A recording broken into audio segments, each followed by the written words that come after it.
এই সংসারে এমন কখনোই হবে না যে আপনি কিছু একটা করলেন কিন্তু তার মূল্য আপনাকে দিতেই হলো না। যে কোনো কাজের জন্য, যে কোনো কর্মের জন্য আপনাকে মূল্য দিতেই হবে। প্রকৃতিও আমাদের এটাই শেখায়। আকাশে দেখুন সূর্যকে, প্রত্যেকদিন আমাদের প্রকাশ প্রদান করেন। এনাকে সূর্যনারায়ণ বলা হয়। ইনি কি মূল্য প্রদান করেন?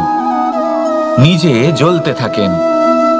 ধরিত্রী মাতা, এই ভূমি, ইনি কি মূল্য প্রদান করেন? প্রহার সহ্য করেন। আমরা এই ধরিত্রীতে প্রহার করে মাটি খুঁড়ে তাতে বীজ বপন করি, তবেই আমরা অন্ন লাভ করি, তবেই ফসল পাই। জীবনে যদি আপনাকে সফল হতে হয়, সম্মান পেতে হয়, যশ পেতে হয়, তাহলে আপনাকে মূল্য দিতেই হবে। যদি আপনি সাফল্য লাভ করতে চান তাহলে দিন রাত আপনাকে ত্যাগ করতে হবে, যেখানে সমগ্র সংসার সন্তোষ অনুভব করছে আর আপনাকে করতে হচ্ছে পরিশ্রম। যদি আপনি সম্মান প্রাপ্ত করতে চান তাহলে আপনাকে সেই সুখ ত্যাগ করতে হবে যা সবার কাছে রয়েছে। যদি আপনি যশ লাভ করতে চান তাহলে নিজের অন্তরকে মেরে ফেলা আপনাকে শিখতে হবে, তবেই আপনি যশ লাভ করবেন। জীবনে শুধুমাত্র ধন মূল্যবান নয়, কিন্তু এই যে মূল্যের কথা আমি বলছি সেটা যদি আপনি দিতে পারেন তাহলে নিশ্চিত রূপে এটা আপনাকে আরো মূল্যবান করে তুলবে, নিশ্চিত রূপে গড়ে তুলবে। তাহলে এটাই করুন আর আমার সাথে ভালোবেসে বলুন, রাধা রাধা। মানুষের শরীর থেকে যা কিছু নির্গত হয় সবই পচনশীল, তা থেকে দুর্গন্ধ বেরোয়, একটা ঘৃণাবোধ জন্ম নেয়। আমাদের রক্ত হোক, অবশিষ্ট হোক, ঘাম হোক, নিঃশ্বাস হোক, আবার এমনকি যখন আমরা মনুষ্য শরীর ত্যাগ করি তারপরেও এই শরীরেও পচন ধরে, তার থেকে দুর্গন্ধ বেরোয়। কিন্তু বিষয়টা হলো এটা আমাদের হাতেই নেই। তাহলে আমাদের হাতে কি রয়েছে? আমাদের কর্ম, আমাদের উদ্দেশ্য আর আমাদের বাণী। যদি এইগুলো শুভ রাখেন তাহলে শুধু নিজে সুগন্ধিত থাকবেন না, এই সমগ্র সংসারকে সুগন্ধিত করে তুলবেন। কথায় আছে যে বাণীর থেকে অধিক মূল্যবান আর কিছুই নেই। সেই জন্য যে কোনো কথা বলার আগে নিজের শব্দকে নিজের মনের তুলাদণ্ডে মেপে দেখুন, তারপরে তার প্রয়োগ করুন। কখনো কখনো এমনও হতে পারে যে আপনার কথা কারোর জীবনে আশীর্বাদ হয়ে দাঁড়ালো, যার দ্বারা হয়তো সে শক্তি এবং প্রসন্নতা লাভ করলো। আবার এমনও হতে পারে যে আপনার কথা হয়তো কারোর মনে এমন আঘাত দিল সে সেই আঘাত কোনোদিনও ভুলতে পারল না। আসুন আমার সাথে ভালোবেসে বলুন, রাধা রাধা। যদি আমি স্থির করি, যদি নিশ্চিত করি একটা মূর্তি গড়ে তুলব, আর কিছুক্ষণ সেই কাজটা করে আবার কিছুক্ষণ পরে বন্ধ করে দিই, আবার কিছুক্ষণের জন্য কাজটা করে আবার সেই কাজ বন্ধ করে দিই, আবার কিছুক্ষণের জন্য কাজটা করে বলি ক্লান্ত লাগছে, কিছুক্ষণের জন্য বিশ্রাম নিয়ে নিই, যদি এইভাবে আমি কাজটা করি তাহলে কি এই কাজ উচিত সময় এবং উচিতভাবে সম্পন্ন হবে? কখনোই নয়। শুধু তাই নয়, যে কোনো কাজ যদি পূর্ণ করতে হয়, উচিতভাবে করতে হয়, উচিত সময়ের মধ্যে করতে হয়, তাহলে প্রয়োজন সততার এবং অখণ্ড প্রচেষ্টার। সততা ছাড়া আপনি যে কাজই করুন না কেন উচিত সময় তা সম্পূর্ণ হবে না, আর মনোবাঞ্ছিত ফল আপনি কখনোই পাবেন না। তাই যে কাজই আরম্ভ করুন না কেন সততার সাথে এবং অখণ্ড প্রচেষ্টার সাথে করুন, তখনই কর্ম এবং তখনই এই জীবন সফল হবে এবং এই মন প্রসন্ন হয়ে বলবে, রাধা রাধা। কেউ আমাকে মাখন চোর বলেন, কেউ বা আমাকে মুরলী মনোহর বলেন, কেউ আমাকে যুদ্ধ বিমুখ বলেন, কেউ বা আমাকে সুদর্শনধারী বলেন, কিন্তু আমি আসলে কে? আসুন আজ আমি আপনাকে আমার আসল পরিচয় জানাবো।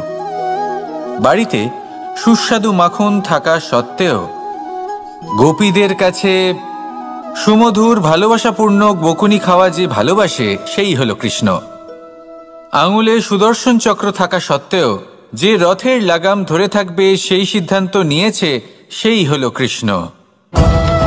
দ্বারকার মতো অনন্য রাজমহল থাকা সত্ত্বেও সুদামার মতো সখা যার অত্যন্ত প্রিয় সেই হলো কৃষ্ণ। যদি আপনার মনে প্রেম থাকে আপনি প্রেম বিতরণ করেন, সবাইকে ভালোবাসেন এবং ভালোবাসা রক্ষার খাতিরে শস্ত্র হাতে নিতেও আপনি সক্ষম থাকেন, তাহলে আপনি হলেন কৃষ্ণ। আসুন আমার সাথে ভালোবেসে বলুন, রাধা রাধা। ব্যায়াম, এই শব্দ আমরা সকলে শুনেছি, আর এটা সারা জীবন আমাদের সাথেই থাকে কোনো না কোনো রূপে। যখন আমরা জন্মগ্রহণ করি, চলতে শিখি, প্রথমে আমরা হামাগুড়ি দিয়ে চলি, পরে চলতে চেষ্টা করি কিন্তু পড়ে যাই। তখন আমাদের বাড়ির গুরুজনেরা আমাদের আটকান না, ওনারা মনে করেন এইভাবেই আমাদের সন্তান চলতে শিখবে, এইভাবেই তার পা আরো মজবুত হবে, যা অত্যন্ত গুরুত্বপূর্ণ। এইবার জীবনকালে যতই আমরা এগোতে থাকি, এই ব্যায়াম বিভিন্ন রূপে আমাদের সাথেই থাকে। কিন্তু আপনি কি জানেন যে এই ব্যায়ামের তাৎপর্য আসলে কি? আপনি কি জানেন এই ব্যায়ামের মর্ম আসলে কি? যখনই আমরা এই ব্যায়াম করি, আমাদের শরীরের মাংসপেশি ক্ষয় হয়। প্রথমে তা ক্ষয় হয়, তারপর আবার তা নির্মিত হয়। আরো শ্রেষ্ঠ, আরো শক্তিশালী মাংসপেশি আমরা লাভ করি। অর্থাৎ এই ব্যায়াম হলো সৃজনের বিজ্ঞান। এই ব্যায়াম আমাদের জন্য অত্যন্ত আবশ্যক। সেই জন্য জীবনে যখনই কোনো কিছু নষ্ট হয়ে যায়, চলে যায়, তখন হতাশ হয়ে পড়বেন না, তাকে পুনর্নির্মাণ করার চেষ্টা করবেন। আর এই শিক্ষা আমরা লাভ করি পাখিদের থেকে। যখনই বর্ষা হয়, ঝড় আসে, যখন পাখির বাসা ভেঙে চুরমার হয়ে যায়, তারা হার মেনে নেয় না। সে আবার অল্প অল্প করে সব খুঁজে একত্রিত করে আবার নিজের বাসা বানিয়ে তোলে, পুনরায় এক জীবনকে জন্ম দেয়, এক নতুন পরিবারকে জন্ম দেয়। তাই মনে রাখবেন, জীবনে এইভাবেই যদি আপনি নির্মাণ করতে চান, সৃজন করতে চান, তাহলে সেই নির্মাণের জন্য ভাঙনের অভিজ্ঞতা থাকা অত্যন্ত আবশ্যক। ভগ্ন বস্তুকেও সম্মান করা অত্যন্ত আবশ্যক। এই আচরণ মনে নিয়ে আসুন, মন প্রসন্ন হয়ে বলবে, রাধা রাধা। যখন আমরা কোনো বনে প্রবেশ করি, তখন এই সবুজ ঘাস দেখে, এই কোমল ঘাস দেখে আমাদের মন প্রফুল্ল হয়ে ওঠে। ভিন্ন ভিন্ন প্রজাতির ফুল, ভিন্ন ভিন্ন রঙের ফুল দেখে এই মন আনন্দে ভরে ওঠে। এখানে শিশুরা আনন্দ লাভ করে, বড়রা ভোজন গ্রহণ করেন, কথাবার্তা বলেন, হাঁটাহাঁটি করে বেড়ান। এবার ভেবে দেখুন, যখন এই উপবনের নির্মাণ হয়েছিল, সেই সময় যদি এই মাটিকে সঠিকভাবে খনন না করা হতো, যদি তাতে সঠিকভাবে বীজ রোপণ না করা হতো, যদি কোনো সংঘর্ষ না হতো, পরিশ্রম না করা হতো, যদি চলতে চলতে পায়ে কাঁটা না বিঁধে যেত, তাহলে এই সুন্দর বন দেখে আমরা কি এই আনন্দ লাভ করতে পারতাম? কখনোই নয়। ধরুন কোনো নদীর তটে সুন্দর একটি বন আছে, সেই বনের আনন্দ লাভ করতে গেলে আপনাকে সেই নদী পার করতেই হবে। যদি সুখের নদীর কাছে পৌঁছতে চান, তাহলে তটে যে কাঁটা রয়েছে সেগুলোর সাথে সংঘর্ষ করতেই হবে। এই সংসারে যদি আপনি সুখ লাভ করতে চান, তাহলে সুখ লাভের এই যাত্রা শুরু করতে হবে সংঘর্ষ দ্বারা। তাহলে সংঘর্ষকে স্বাগত জানান, এর পেছনেই সুখ রয়েছে যা আপনার জন্য অপেক্ষা করছে। এবার হাসুন আর আমার সাথে ভালোবেসে বলুন, রাধা রাধা। এই সংসারের সব থেকে কঠোর ধাতুর মধ্যে একটি হলো লোহা। লোহা দিয়ে আমরা অনেক অস্ত্র শস্ত্র লাভ করি, অনেক বস্তুও লাভ করি। এবার এই লোহাকে কাটার জন্য, একে কোনো আকার দেওয়ার জন্য কি প্রয়োগ করতে হয়? লোহা। এবার এই কথাটা আমরা সকলেই জানি যে লোহার দ্বারাই লোহাকে কাটতে হয়। এবার এই কথা আমি আপনাকে কেন বলছি, এরপরে খুব বড় একটা প্রশ্ন আসে যা খুব বড় শিক্ষা দিয়ে যায়। এটা কেন হয় যে আমরা একটা লোহা দিয়ে একটা লোহাতে আঘাত করছি, কিন্তু যে লোহা দ্বারা আঘাত করছি তার আকার বদলাচ্ছে না, যার উপর প্রহার করছি তার আকার বদলাচ্ছে? এতে পার্থক্যটা কোথায়? পার্থক্য হলো তাপমাত্রার।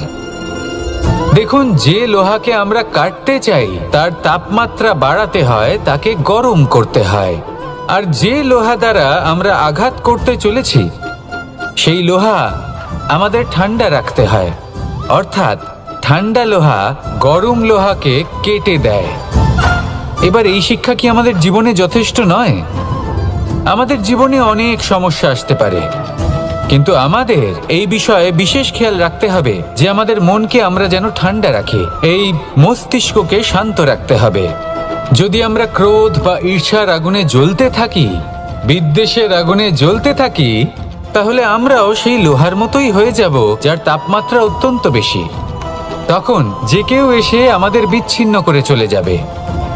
মনে রাখবেন, যিনি যত বেশি স্থির বুদ্ধির অধিকারী, যিনি হলেন সবথেকে বেশি শান্ত, তিনি হলেন সবথেকে বেশি বলশালী। তাহলে শান্ত থাকুন আর আমার সাথে ভালোবেসে বলুন, রাধা রাধা। আলস্য আপনার আরও একটা অত্যন্ত বড় শত্রু, যা আপনার মনের মধ্যে বসবাস করে আর ধীরে ধীরে আপনার কার্য শরীরের একটা অংশ হয়ে ওঠে। সব কাজে দেরি করিয়ে দেয়, সবকিছু নষ্ট করে দিতে পারে এই আলস্য। এই কাজ আজকে হলো না, কোনো ব্যাপার নয়, কালকে করে নেব। প্রকৃতি আমাদের এটা শেখায় না। ভেবে দেখুন, যদি সূর্য এটা ভাবে যে কাল উদিত হব না, কিছুদিন পরে উদয় হব, তাহলে কি হবে? সমগ্র পৃথিবীর বিনাশ হয়ে যাবে, ঠিক কি না? দেখুন, এই আলস্য নিয়ে খুব সুন্দর একটা কথা আছে, আলস্যস্য কুতো বিদ্যা। অর্থাৎ যিনি অলস হয়ে বসে থাকেন তিনি বিদ্যা লাভ করেন না, জ্ঞান লাভ করেন না, আর জ্ঞান না থাকলে তিনি ধন অর্জন করতে পারেন না। তার জীবনে সুখ স্বাচ্ছন্দ্যের অভাব থাকে, বন্ধুর অভাব থাকে। যেখানে সুখ স্বাচ্ছন্দ্য নেই, মিত্র নেই, আপনজন নেই, জ্ঞান নেই, সেখানে আনন্দ কিভাবে বাস করতে পারে? সেই জন্য কথায় আছে, যিনি কর্ম করেন তিনি এই সংসারে যে কোনো সুখ স্বাচ্ছন্দ্য ভোগ করতে পারেন। তাই কর্ম করুন, সময়কে সম্মান করুন, আর এই আলস্যের উপর বিজয় লাভ করুন। আর আমার সাথে ভালোবেসে বলুন, রাধা রাধা। সিংহকে বনের রাজা বলা হয়।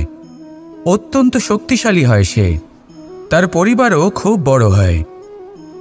কিন্তু যদি এমন হয় যে সিংহের পরিবারে নিজেদের মধ্যেই কলহ সৃষ্টি হয়, যদি তারা নিজেরাই লড়তে থাকে, তাহলে কি হবে? সিংহকে মেরে তার পরিবারকে মেরে ফেলে শেয়াল বনের রাজা হয়ে উঠবে। এবার এই কথা শুধুই সিংহের উপর প্রযোজ্য নয়, বরং প্রত্যেকটি ব্যক্তি, প্রত্যেক পরিবার, প্রত্যেক সম্প্রদায়, প্রত্যেক রাজ্যের উপর প্রযোজ্য হতে পারে। পরিবারে যদি মতভেদ বেড়ে যায়, তাহলে সেই পরিবার ভেঙে যেতে পারে। ইতিহাস এই বিষয়ের সাক্ষী। যদি সমাজের মানুষ নিজেদের মধ্যেই লড়তে থাকেন, তাহলে কেউ রাজা হতে পারেন না, বরং অন্য কেউ সেই কলহের সুযোগ নিয়ে নিজে রাজা হয়ে বসেন। একতার গুরুত্ব বুঝতে শিখুন। ঘুরে ফিরে বিষয়টা এসে দাঁড়াচ্ছে সেই ভালোবাসায়, কারণ ভালোবাসাই হলো সেই যা সকলকে একসাথে বেঁধে তাদের আনন্দে রাখতে পারে। প্রেমের থেকে বেশি শক্তিশালী আর কিছুই নেই। তাই এই প্রেমকে নিজের মনে জাগ্রত করুন, নিজের পরিবারে বর্ষণ করুন, সমাজে বর্ষণ করুন, রাজ্যে বর্ষণ করুন, আর এই ভালোবাসার সাথেই বলুন, রাধা রাধা। আপনি কখনো মাখনের হাঁড়ি ভেঙেছেন? কত আনন্দ পাওয়া যায়। এই মাখনের হাঁড়ি ভাঙলে পুরো মাখন আমাদের গায়ে এসে পড়ে আর মন উচ্ছ্বসিত হয়ে ওঠে। কিন্তু তার জন্য বালগোপালদের কত চেষ্টা করতে হয় সেটা কখনো ভেবে দেখেছেন? প্রথমে বড়ই পরিশ্রম করে একের উপর এক সাবধানে ওপরে চড়তে হয়, তারপরে ভারসাম্য বজায় রাখতে হয়, পড়ে গেলে হবে না। তারপর এই হাতের দ্বারা সেই মাখনের হাঁড়ি ভাঙতে হয়, তখন মাখন পড়ে। এবার এরকমই কিছু আমাদের জীবনে আমাদের সাথেও হয়। এবার আপনি বলবেন যে মাখনের হাঁড়ি ভাঙার এই প্রক্রিয়া, তার সাথে জীবনের কি সম্পর্ক থাকতে পারে? আসলে আমাদের মনের মাঝেও একটা হাঁড়ি রয়েছে, অহংকারের হাঁড়ি। আর এই অহংকারের হাঁড়ি যখন ভেঙে যায়, তখন প্রসন্ন হওয়ার আনন্দ চতুর্দিকে ছড়িয়ে পড়ে। এই মন, এই আত্মা, এই দুই প্রসন্ন হয়ে যায়। কিন্তু তার জন্য আপনাদেরকেও বালগোপালের মতো চেষ্টা করে যেতেই হবে, ভারসাম্য বজায় রাখতেই হবে। মনের মাঝে এবং এই বুদ্ধিতে, ভালো এবং মন্দের মধ্যে, লোভ এবং পরমার্থের মধ্যে। আর তারপর নিজে হাতে অহংকারের এই হাড়ি ভেঙে দিতে হয়। দেখুন, যদি ঈশ্বরের সঙ্গ লাভ করতে চান তাহলে অহংকারের এই হাড়ি ভাঙতেই হবে। আসুন আর আমার সাথে ভালোবেসে বলুন, রাধা রাধা। এগুলো হলো নিম পাতা। যদি এগুলো চেখে দেখেন তাহলে মুখ বিকৃত হবে। এগুলো কি তেঁতো খেতে, হে নারায়ণ! এর থেকে বেশি তিক্ত সংসারে আর কিছুই হতে পারে না। হয়তো আপনি এগুলো ফেলেও দেবেন। কিন্তু যদি এই স্বাদের ঊর্ধ্বে উঠে এই নিমের বিষয়ে আপনারা জানতে চেষ্টা করেন, তাহলে আপনি জানতে পারবেন যে এই নিম কতটা বেশি গুরুত্বপূর্ণ, কত গুরুত্বপূর্ণ ওষুধ, আর আমাদের শরীরের জন্য কতটা বেশি লাভজনক। এই নিম, এর মধ্যে অনেক রোগের উপশম নিহিত রয়েছে। এবার জীবনে আমরা বিভিন্ন মানুষের সাথে পরিচিত হই, নেত্র দ্বারা তাদের দেখি, কিন্তু তাদের আমরা খুব একটা পছন্দ করি না। সেক্ষেত্রে আমাদের কি করা উচিত? অন্তর মন দিয়ে তাদের দেখা উচিত। ওনাদের রূপ রং নয়, ওনাদের ব্যবহার, ওনাদের গুণাবলী দেখা উচিত।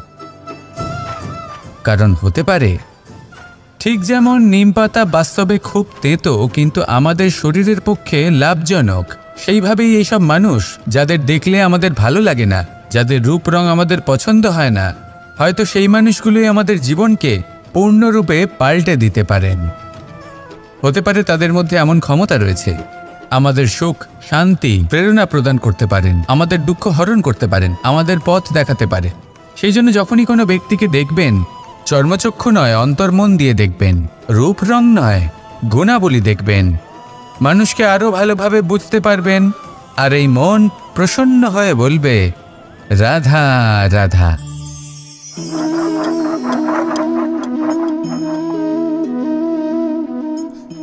কোনো ব্যক্তিকে নিশ্চয়ই দেখেছেন যিনি নিজে কাঠ কাটার এই কাজে নিপুণ এবং অভিজ্ঞ। এবার আপনারা দেখবেন যে তার মনোযোগ সমস্ত কাঠের ওপর থাকে না, তার মনোযোগ থাকে শুধুমাত্র একটা কাঠের ছোট্ট একটি অংশের ওপর, যেখান থেকে তার টুকরো করা হচ্ছে। কিন্তু সেটা উনি কেন করেন? যদি এটা উনি না করেন তাহলে সেই কাঠ সঠিক পদ্ধতি এবং তাড়াতাড়ি কাটা যাবে না। জীবনেও তাই হয়ে থাকে। আপনি হয়তো কোনো লক্ষ্য স্থির করেছেন বা পথ নির্বাচন করেছেন বা কাজ স্থির করেছেন যেটা আপনি করেই ছাড়বেন। তাহলে নিজের সম্পূর্ণ মনোযোগ শুধুমাত্র তার উপর কেন্দ্রীভূত করুন। যদি আপনার মন এদিক ওদিক তাকাতে থাকে, অস্থির হয়ে পড়ে, বিচলিত হয়ে পড়ে, যদি তা হয়ে থাকে তাহলে আপনি অবশ্যই অসফল হবেন। তাই কর্মঠ থাকুন, নিরন্তর কর্ম করতে থাকুন এবং পূর্ণ মনোযোগ দিয়ে নিজের কাজ করুন। নিজের পথে অগ্রসর হন বা নিজের লক্ষ্য প্রাপ্ত করতে চেষ্টা করুন। তারপর দেখুন কি হয়, কিভাবে উচিত পথে এবং তীব্র গতিতে আপনার লক্ষ্য আপনার কাছেই পৌঁছে যায়। আর আপনার এই মন প্রসন্ন হয়ে বলে, রাধা রাধা। পায়েস হলো আমার বিশেষ প্রিয়। এর মধুর স্বাদ মনকে প্রফুল্ল করে তোলে। ছোটবেলায় মা আমার জন্য পায়েস বানাতেন এবং আমাকে বলতেন যে গরম থাকতে থাকতে খেয়ে নে কানাই, ঠান্ডা হয়ে গেলে ভালো লাগবে না। কিন্তু আমিও দুষ্টু ছিলাম, ঠান্ডা হওয়া পর্যন্ত অপেক্ষা করতাম, আর ঠান্ডা হয়ে যাওয়ার পরে মার কাছে যেতাম আর ওনাকে বলতাম যে মা, পায়েস তো ঠান্ডা হয়ে গেছে, এটা গরম করে দিন। তখন মা হাসতেন আর বলতেন যে পায়েস না হয় আমি আবার গরম করে দেব কানাই, কিন্তু এর মধুর স্বাদ, সেই মিষ্টত্ব, সেই সুবাস, সেটা আবার ফিরে আসবে না। কথাটা সত্যি। আর এই সত্যটাই আমাদেরও জীবনের সত্য। আমাদের জীবনের মধুর সম্পর্কগুলি, এতে যখন কটুভাব প্রবেশ করে তখন সেই মিষ্টত্ব ফিরিয়ে আনা প্রায় অসম্ভব ব্যাপার হয়ে যায়। আপনি চেষ্টা করে সেই সম্পর্ক ঠিক করতেই পারবেন, তার জন্য অগাধ পরিশ্রম করতে হবে, কিন্তু আবার সেই মিষ্টত্ব কখনো ফিরে আসবে না। সেই জন্য আপনার জীবনের যে মধুর সম্পর্ক আছে, যতটা সম্ভব চেষ্টা করুন তাতে মিষ্টত্ব বজায় রাখতে। কটুভাব আসতে দেবেন না। আসুন আর আমার সাথে মধুর স্বরে বলুন, রাধা রাধা। এই সংসারে সব থেকে ভয়ানক এবং গভীর অন্ধকার কোনটা? সেটা যখন মেঘ সূর্যকে ঢেকে দেয় এবং সংসার অন্ধকারাচ্ছন্ন হয়ে ওঠে, নাকি তখন যখন সূর্যাস্তের সময় ঘনিয়ে আসে, সূর্য ঢলে যায় এবং এই সংসারে অন্ধকার ছেয়ে যায়, নাকি সেই অমাবস্যার রাত্রি যখন চতুর্দিকে ঘন অন্ধকার থাকে এবং চন্দ্রমার প্রকাশ কোথাও থাকে না? না, এই সংসারে সব থেকে বেশি ভয়ানক অন্ধকার হল মানসিকতার অন্ধকার। মানসিকতা খুব গভীর একটা বিষয়।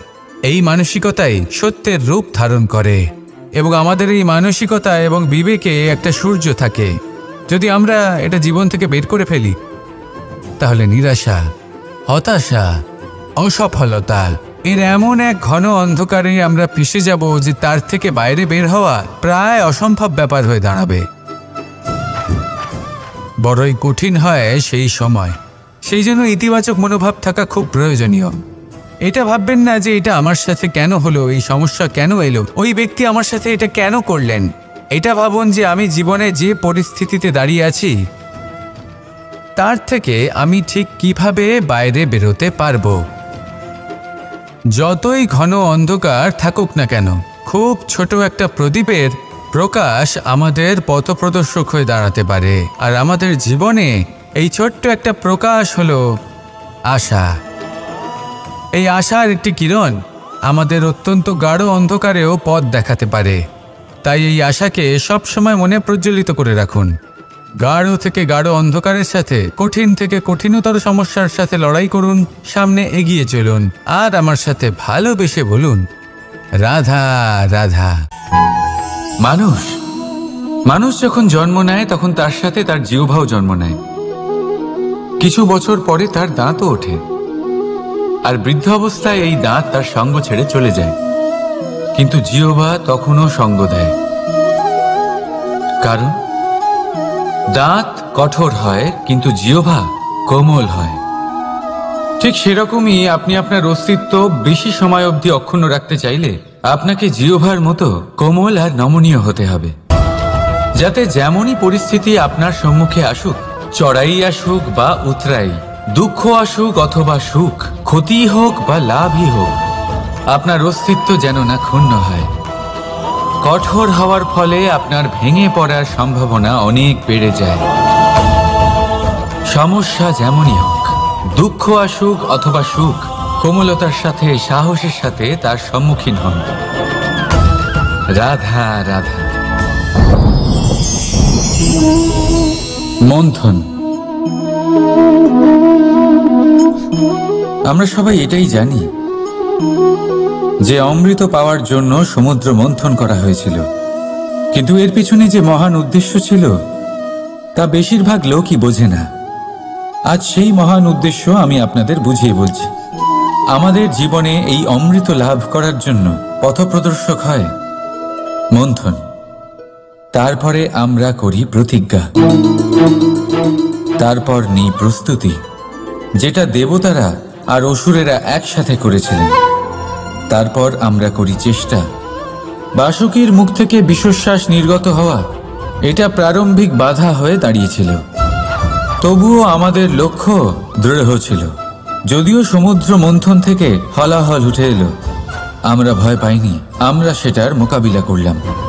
ঠিক সেই পথেই যখন আমরা অনেক অমূল্য রত্ন পেলাম, নক্ষত্র পেলাম, সেটার প্রতি আকর্ষিত না হয়ে অমৃত লাভ করার পরেই আমরা শান্ত হলাম। এইভাবে যদি আপনি নিজের জীবনে প্রতিজ্ঞা, প্রস্তুতি, চেষ্টা, দৃঢ় নিশ্চয়, অটল থাকা আর আকর্ষণ থেকে বিরত থাকেন, যদি এইসব গুণ আপনার ভেতরে একত্রিত করে নেন, তাহলে আপনিও আপনার জীবনের অমৃত অবশ্যই লাভ করবেন। রাধা রাধা। মানুষের কোন বিষয়ে অহংকার থাকে? সময়, ক্ষমতা, শরীর আর সম্পত্তি। আর এই চারটেই সর্বদা সঙ্গে থাকে না। কি বিচিত্র ব্যাপার! আপনি নিজেই দেখুন, সময় আজ ভালো হলেও কাল অবশ্যই খারাপ হতে পারে। ক্ষমতা আজ আপনার থাকলেও কাল তা নাও থাকতে পারে। এই শরীরটা তো নশ্বরই বটে। যত আপনি বার্ধক্যের দিকে অগ্রসর হবেন, দুর্বল হতে থাকবেন, সৌন্দর্য ক্ষীণ হতে থাকবে, আর সম্পত্তি আজ আপনার, কাল অন্য কারোর হয়ে যাবে। আর এই সমস্ত নশ্বর জিনিসে মন কেন্দ্রীভূত করতে করতে ব্যক্তি ভুলে যান সেই বিষয়গুলি যা সর্বদা আপনার সাথে থাকবে, আপনার ঢাল হবে, আপনার সম্বল হয়ে থাকবে। আর তা হল আপনার স্বভাব, বুদ্ধি, সৎসঙ্গ আর খাঁটি সম্পর্ক। নিজের স্বভাব শীতল রাখুন, কর্মে বুদ্ধির পরিচয় দিন, সর্বদা ভালো মানুষের সাথে সময় কাটান, আর খাঁটি সম্পর্ক সর্বদা পালন করুন। জীবনে সর্বদা সুখী হবেন। রাধা রাধা। কথায় আছে যে ভাগ্যের খেলা অত্যন্ত বিকট হয়। দেবতারাও বুঝতে পারেন না যে এই খেলা কি। আমরা তো শুধু সাধারণ মানুষ। ঠিক আছে, সিদ্ধান্তের কথা বলি। সিদ্ধান্ত নেওয়া তো আপনারই হাতে আছে। কেন? দেখুন, ভাগ্য আপনার সিদ্ধান্ত পাল্টাতে পারে না, কিন্তু আপনার সিদ্ধান্ত, এটা আপনার ভাগ্য অবশ্যই পাল্টাতে পারে। তাই ভাগ্যের উপরে নির্ভরশীল থাকবেন না। মনোসংযোগ করুন আজকের সিদ্ধান্তের ওপর। শান্ত মনে বিচার করুন, তারপর সিদ্ধান্ত নিন, কারণ এই সিদ্ধান্ত এটা বড়ই গুরুত্বপূর্ণ। আপনার আজকের সিদ্ধান্ত আপনার ভবিষ্যতের কাঠামো। আপনার আজকের এই সিদ্ধান্ত ভবিষ্যতে সৌভাগ্য হতে পারে, আবার দুর্ভাগ্য হয়ে দাঁড়াতে পারে। সিদ্ধান্ত আপনার। রাধা রাধা। আমরা সবাই মন্দিরে যাই, ঈশ্বরের সামনে হাত জড়ো করে বসি আর নিজের ইচ্ছে প্রকাশ করি। কখনো ভেবেছেন ঈশ্বরের কেমন লাগতে পারে যে আমার ভক্তরা আমার কাছে আসে শুধুমাত্র নিজের ইচ্ছে পূরণের জন্য, আমার সাথে দেখা করতে নয়? অসংখ্য লোক মন্দিরে যান নিজের ইচ্ছে ঈশ্বরকে জানানোর জন্য। যদি তাদের ইচ্ছে পূরণ না হয়, তারা হতাশ হয়ে পড়েন। এবার থেকে যখনই আপনি মন্দিরে যাবেন, ঈশ্বরের সামনে বসবেন, হাত জড়ো করবেন আর বলবেন, ধন্যবাদ, ধন্যবাদ ঈশ্বর যে আপনি আমাকে যা দিয়েছেন তাতেই আমি খুশি। শুধু আমাকে পথ দেখাবেন যে কিভাবে আমি নিজের কর্মের দ্বারা, শুধু আমার কর্মের দ্বারা সেই সব পেতে পারি যা আমি চাই। ঈশ্বরের থেকে শুধু চাইতে গেলে তাহলে ঈশ্বরের কাছে নিজেকে অনেক ছোট মনে হবে। কিন্তু যদি নিজের কর্ম করে তারপর ঈশ্বরকে ধন্যবাদ জানান, তাহলে সঠিক রূপে আপনি ঈশ্বর লাভ করবেন। রাধা রাধা। আশ্চর্য ব্যাপার, তাই না? আমাদের সবসময় আমাদের নাম ধরে ডাকা হয়, নাম দিয়েই আমাদের পরিচয়।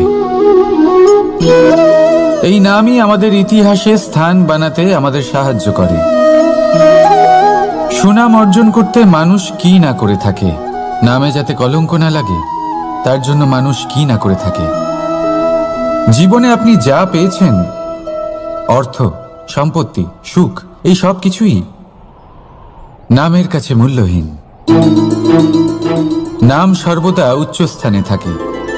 এই নামকরণের অনুষ্ঠান আমাদের কাছে অত্যন্ত গুরুত্বপূর্ণ। এবারে আপনার কি মনে হয় আমি কোন নামের কথা বলছি? সেই নাম যা আমরা জন্ম থেকে পেয়েছি? না, আমি সেই নামের কথা বলছি যা আমরা নিজের কর্ম দ্বারা অর্জন করেছি।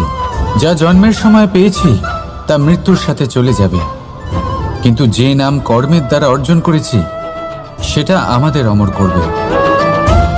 মাতা পিতা আমাদের জন্ম দেয়, জন্মের সাথে সম্পর্ক দেয়, সমাজ থেকে পাই বন্ধু, প্রকৃতি থেকে পাই খাদ্য, যদি এমন কিছু থাকে যা আমরা নিজের যোগ্যতায় পাই, তা হলো আমাদের কর্মের ফল, সেই নাম যা আমরা আমাদের কর্মের দ্বারা অর্জন করেছি। তাই সর্বদা ভালো কর্ম করুন আর আমার সাথে ভালোবেসে বলুন, রাধা রাধা। আপনি কখনো কোনো পর্বতে চড়েছেন? কথায় আছে, যখন আমরা পর্বতারোহণ করি, ওপরে ওঠার সময় দুর্ঘটনার সম্ভাবনা কিছুটা কমে যায়। সেখানেই যখন পর্বত থেকে নিচে নামি, তখন দুর্ঘটনার সম্ভাবনা অত্যন্ত বৃদ্ধি পায়। অর্থাৎ নামার সময় আমাদের আরো ভারসাম্য বজায় রাখতে হয়, আরো সাবধানে থাকতে হয়, অর্থাৎ বিবেককে জাগিয়ে রাখতে হয়। এবার জীবনেও সাফল্যের পর্বত আরোহণের সাথে এটাই হয়। যখন আমরা সাফল্যের পর্বত আরোহণ করতে থাকি, তখন এমনি আমাদের লক্ষ্য আমাদের গন্তব্যের দিকে থাকে। আমরা নিরন্তর পরিশ্রম করি, চেষ্টা করতে থাকি, আমাদের মধ্যে সেই উৎসাহ থাকে, সেই সাহস থাকে। কিন্তু একটা কথা সত্যি, সমস্ত আরোহণের পরে অবরোহণ থাকে। আর এই অবরোহণই থাকে যেখানে বেশিরভাগ মানুষ নিজের ভারসাম্য বজায় রাখতে পারেন না, আর সেখানেই ভেঙে পড়েন। তাই জীবনে যদি সাফল্যের শিখরে পৌঁছতে চান, তাহলে আপনাকে নিরন্তর প্রয়াস করতে হবে, সংঘর্ষ করতে হবে, পরিশ্রম করতে হবে, আর নিজের লক্ষ্যের দিকে একাগ্রতা কেন্দ্রীভূত করতে হবে। তাহলে আপনি নিজের লক্ষ্য অবশ্যই পাবেন। কিন্তু যখন অবরোহণের সময় আসবে, যা নিশ্চিত রূপে আসবেই, তখন আপনাকে সংঘর্ষ করতেই হবে, ধৈর্য ধরতেই হবে, সাবধানে থাকতেই হবে, ভারসাম্য বজায় রাখতেই হবে। এটা হলো অত্যন্ত আবশ্যক, কারণ পরবর্তী সাফল্যের শিখরে আপনাকে পৌঁছতেই হবে, আর তার জন্য আপনাকে সুরক্ষিতভাবে অবরোহণ করতেই হবে। ঠিক কিনা?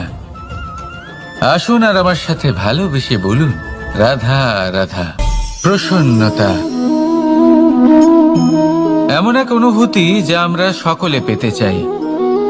এবার এটা ভেবে দেখুন যে আমরা আমাদের প্রসন্নতার জন্য অন্য কাউকে দায়ী কেন করি। আজও এরকম কিছু করেছে, ওর জন্য আমি দুঃখী হয়ে আছি। আজও এমন কিছু করলো যার ফলে আমার মন প্রসন্ন হয়ে উঠল। না, আপনাকে স্পষ্ট করে একটা কথা বলে দিই, আপনার প্রসন্নতা না শুধু আপনার নির্বাচন, না শুধু আপনার হাতে রয়েছে, বরং আপনি নিজের প্রসন্নতাকে নিজেই আকৃষ্ট করেন। এই ফুলগুলিকে দেখুন, এই ফুল এর সুগন্ধ ছড়ায়, আর এই ফুল নিজের দিকে কীট পতঙ্গদের আকৃষ্ট করে। এবার দেখুন, কীট পতঙ্গ কাদের আকৃষ্ট করে? গিরগিটি বা ব্যাঙ, এরকম কিছু প্রাণীদের। এবার এই যে ফুল, কীট পতঙ্গের জন্য এই যে ফুল, তার বিকাশ হয়, এ আরো প্রস্ফুটিত হয়, ওর বংশ আরো বৃদ্ধি পায়। তাই এর তাৎপর্য হলো সহজ, ফুল উচিত ব্যক্তিকে নিজের দিকে আকৃষ্ট করে। এবার কীট পতঙ্গের কথা বললে তারা কাদের আকৃষ্ট করে? তাদেরই, যারা তাদেরই শিকার করবে, খাদ্যরূপে গ্রহণ করবে। এবার কাকে আপনি নিজের দিকে আকৃষ্ট করতে চান, তার নির্বাচন আপনারই। আপনি কি প্রসন্নতাকে নিজের দিকে আকৃষ্ট করতে চান, নাকি অপ্রসন্নতাকে করতে চান, তার নির্বাচন আপনারই। আপনি জীবনে যা কিছু পাবেন, সুখ দুঃখ, আশা নিরাশা, প্রসন্নতা অপ্রসন্নতা, সবই হলো আপনারই নির্বাচনের পরিণাম। তাহলে সঠিক নির্বাচন করুন আর আমার সাথে ভালোবেসে বলুন, রাধা রাধা। ঘূর্ণিঝড়, যখন এই ঘূর্ণিঝড় আসে, তখন প্রচন্ড বেগে হাওয়া বয়ে চলে। সেই সময় এমন কিছু বৃক্ষ আছে যা কঠিন হয়ে দৃঢ় হয়ে দাঁড়িয়ে থাকে। সেই গাছ যা 10 বছর ধরে বা সহস্র বছর ধরে দাঁড়িয়ে থাকে, তাদেরকে আপনি খুব সহজে নাড়াতে পারবেন না। কিন্তু ঘূর্ণিঝড়, এর প্রভাব এতটাই তীব্র হয়, এর হাওয়াতে এতটাই প্রবল শক্তি থাকে যে এই বৃক্ষগুলিকে উচ্ছেদ করে, সেই বৃক্ষ নষ্ট হয়ে যায়। এবার এমন কিছু বৃক্ষ থাকে যাদের কাণ্ড নমনীয় হয়, খুবই নরম হয়। সেই জন্য যখন জোরে বাতাস বয়, কোনো ঘূর্ণিঝড় আসে, তখন এই বৃক্ষগুলি ঝুঁকে যায়। আর যখন এই ঘূর্ণিঝড় চলে যায়, শান্ত হয়ে যায়, তখন ওরা আবার দাঁড়িয়ে পড়ে। এবার এটাকে আপনি কি বলবেন, কি বুঝবেন আপনি? সুযোগ সন্ধানী? না, বরং এটাই হলো প্রকৃত আদর্শ, যখন আপনার সামনে এমন কেউ থাকেন যিনি আপনার থেকে অনেক শক্তিশালী, তখন তাকে সম্মান করা আপনাকে শিখতেই হবে। তাই মনে রাখবেন, এই সংসারে যখনই দুই শক্তির একে অপরের সাথে সংঘর্ষ হয় শুধুই বিনাশ হয়, কিন্তু যখন শক্তির সাথে আসক্তি মিলিত হয় সেখানে সুরক্ষা থাকে, সেখানেই কিছু নির্মাণ হয়। তাই আসুন আর আমার সাথে ভালোবেসে বলুন, রাধা রাধা। ভয়, আমরা ভয়ের বিষয়ে অনেক কথা বলি, ভয়ের থেকে সবসময় দূরে পালাই। কখনো ভেবে দেখেছেন আমরা এই ভয়ের সদ্ব্যবহারও কি করতে পারি না? নিশ্চিত রূপে করতেই পারি। এমন কোনো অক্ষর নেই যার দ্বারা কোনো মন্ত্র হয় না। তাই নিশ্চিত রূপে এই ভয়েরও সদ্ব্যবহার আমরা করতেই পারি। নির্ভর করছে আপনার দৃষ্টিভঙ্গির ওপর, আপনার প্রতিক্রিয়ার ওপর। ভয় যখন সামনে আসে দুটো পথ থাকে।